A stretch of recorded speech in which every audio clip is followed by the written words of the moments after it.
Selamat pagi anak-anak, apa kabarnya? Semoga kalian tetap selalu dalam keadaan sehat.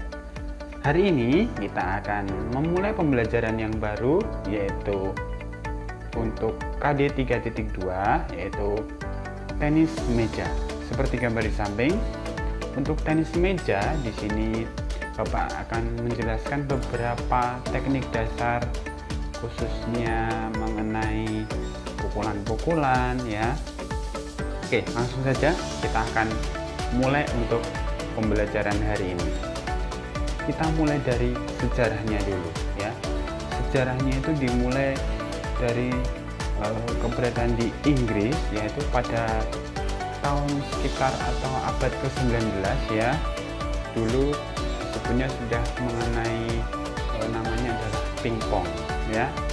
Dulu dikreasikan sebagai sebuah permainan setelah makan malam ya, dengan busana yang rapi, karena memang dulu yang memainkannya adalah dari keluarga-keluarga yang orang berada ya.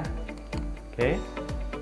Nah, setelah itu tenis meja ini mulai dibentuk organisasinya di dunia melalui ITTF, yaitu logonya seperti gambar di samping, yaitu International Table Tennis Federation pada tanggal 15 Januari 1926 ya, oleh Dr. George Lehmann di Jerman. Nah, berikutnya adalah sejarah di Indonesia. Tidak jauh beda dengan waktu di pertama kali di Inggris. Di Indonesia mulai dikenal pada zaman penjajahan Belanda ya. Pada saat penjajahan Belanda itu yang memainkannya hanya beberapa orang tertentu saja, karena memang khusus ya. Pada tahun 1939 ya, Perang Dunia Kedua mulai pecah.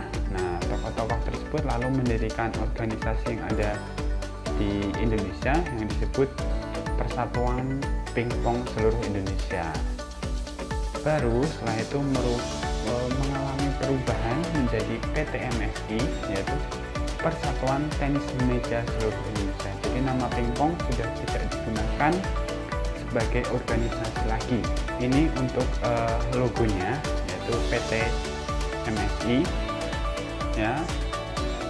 Nah, ini PTMSI ini bergabung menjadi anggota di dunia pada tahun 1960 ya.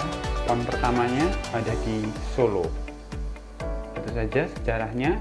Kita lanjut untuk pengertiannya. Nah, tenis meja ini tidak jauh beda dengan permainan bola kecil lain ya, membutuhkan keterampilan. Pengertiannya adalah cabang olahraga permainan yang menggunakan meja sebagai tempat untuk memantulkan bola. Jadi bolanya harus mantul ya. Bolanya seperti apa? Nanti kita akan pelajari. Nah, permainan ini berlaku untuk putra dan dengan bentuk tunggal, single, ganda, atau campuran ya. Ini mau putra atau putri sama ya. Ada campuran, ada single, ada double ya. Nah, berikutnya kita masuk ke sarana dan prasarana. Yang pertama adalah meja tenis. Meja tenis ini memiliki beberapa kriteria ya, mulai dari panjangnya sekitar 274 ya, ini sesuai standar internasional. Ada tingginya juga, ada lebarnya sekitar 152,5 cm dan tinggi netnya. Oke. Berikutnya adalah sarana dan prasarana mengenai bola. Nah, bolanya terbuat dari bahan plastik ya. Biasanya ada warna-warna kuning atau putih ya. Yang ini tambahkan untuk kuning supaya yang umum saja. Nah, diameternya adalah sekian, sekitar 37,2 ya. Nah, pemukulnya biasanya ada warna merah dan hitam, warnanya karetnya ya, tapi kayunya tetap bisa warna apa saja sesuai warna kayu ya. Bahannya dari kayu daun. Setelah itu pemukulnya dilapisi karet yang berbentuk bintik-bintik ya. Mungkin di sini ada yang punya di rumah. Oke. Lanjut, kita untuk teknik dasarnya. Yang pertama adalah teknik memegang gripnya, ya. Memegang gripnya ini maksudnya adalah memegang pemukulnya, ya. Ada tekniknya, ada 3. Yang pertama adalah seperti berjabat tangan atau shake hand grip. Nah, gambarnya nanti ada seperti memegang pena atau pen holder, ya. Dan yang terakhir seperti similar grip, yaitu campur antara shake hand grip dengan variasi tertentu, ya. Yang membedakan hanya ujung jarinya saja, yang jadi telunjuk. Nah, ini gambarnya. Untuk yang shake hand ada yang similar, ada yang pen holder. Oke. Yang membedakan apa? Kalian nanti bisa mempelajarinya, ya. Kalau ada yang tidak punya, ya nggak apa-apa. Yang penting kita bisa belajar teknik dasarnya dulu. Oke. Berikutnya adalah teknik dasar tenis meja. Nah, yang atau disebut siap sedianya. Nah, dalam tenis meja ini disebut stance, ya. Ada 3 stance utama dalam permainan tenis meja, yaitu adalah square stance, gambarnya seperti gambar di samping, menghadap ke meja, lalu posisinya menerima servis dari lawan, ya, siap-siap menerima servis. Nah, yang kedua adalah side stance.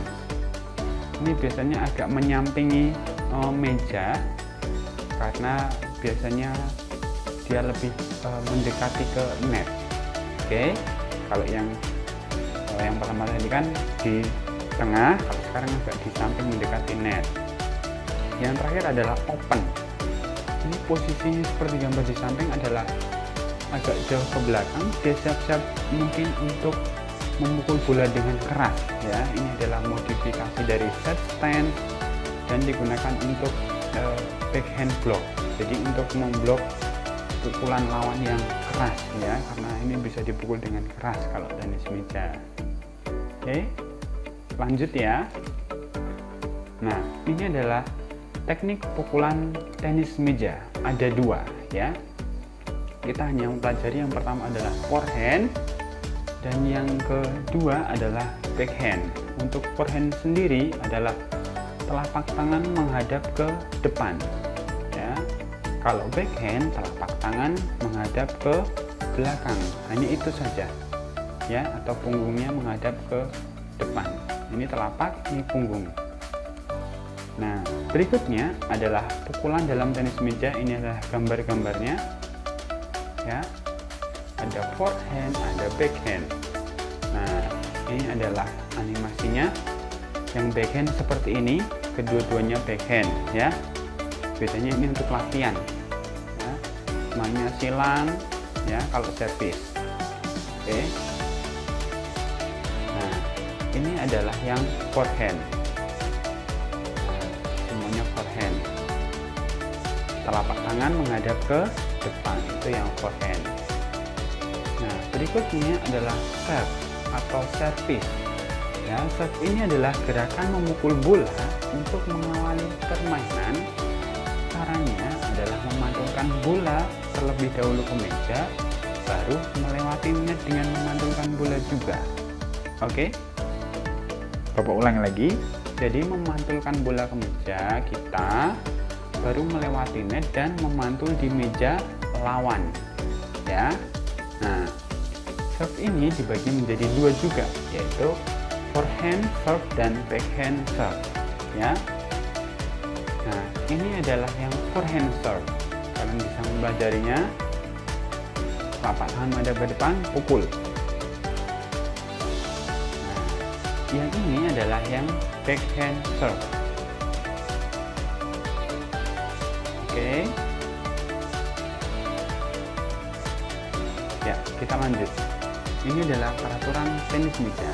Nah, suatu game dinyatakan berakhir atau kemenangan ketika satu pemain mendapat poin 11. Oke. Nah, kecuali bila semuanya mendapat 10 poin, nah maka ada ketentuan untuk penambahan poin berikutnya. Jadi namanya adalah use, ya. Oke, jadi nambah 2 terus sampai yang terakhir menang. Hak untuk memilih servis, nah ini diputuskan melalui undian ya, yang boleh menerima servis dulu, baru kemudian yang kalah mendapat tempat. Nah, bila salah satu pemain atau pasangan memilih servis atau menerima, maka lawannya harus memilih yang lainnya. Misalnya Pak Bekti misalnya mendapat kemenangan untuk servis, jadi Pak Bekti memilih servis, lawan Pak Bekti memilih untuk tempatnya di mana. Oke. Nah, berikutnya setelah mencapai 2, penerima pasangan harus menjadi pelaku servis. Ya. Penerima atau pasangan harus menjadi pelaku servis dan seterusnya. Jadi bergantian. Pak Bekti servis, yang 2 kali servis, baru yang menerima atau lawan Pak Bekti juga servis 2 kali bergantian. Oke, jadi bergantian terus sampai nanti berulang-ulang dan mencapai 10 poin seperti itu ya. Nah, mungkin untuk tenis meja hanya sampai di sini saja ya. Sebenarnya masih banyak teknik-teknik dasar, tapi tidak akan dipelajari di kelas 6. Nanti akan dipelajari di kelas yang lebih tinggi, yaitu sekolah menengah pertama. Ya, terima kasih untuk pembelajaran hari ini. Tetap jaga kesehatan dan selalu rajin berolahraga meskipun di rumah. Terima kasih. Salam Tara Kanita, satu hati, satu semangat. Tara Kanita, yes.